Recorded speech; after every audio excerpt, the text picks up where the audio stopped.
Hindi kailangan na perfect sa simula. Ang mahalaga ay tuloy-tuloy ka. So dati po akong seaman. Doon na natin experience, ang hirap po palang magbarko. Pwede mo kitain yes yung pera, pero alam niyo po, na-realize ko, ang hindi mo na mababalik ay yung oras. Eh, pag nasa barko, may income. Pag wala sa barko, walang income. Sasampa, uuwi, mauubos yung pera, sasampa ulit, uuwi, magbabakasyon, no? Libre dito, libre doon, sasampa ulit, and then hindi nila namamalayan, nagkakaedad na pala sila.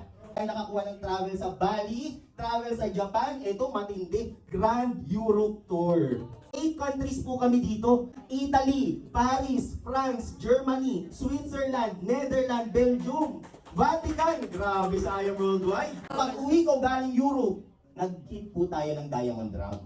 50 to 60,000 per night. By I Am Worldwide, 5 days po kami nag-stay dyan. Travel tayo, kumita tayo ng 600,000 sa isang buwan. Month, no? Kita ng dalawang kapitan, pwede na palang kitain ng isang tao, ng isang bata, nandito sa Pilipinas, nang hindi nagbabarko. From first car, nagkaroon po tayo ng libreng sasakyan. Nagkaroon po tayo ng Ford Mustang sports car, no? At the age of 23. Sports car na libre, 3 million. Ang ating Corvette C8, grabe. Hindi ako makapaniwala, no? After yan, meron ulit 1 million free car.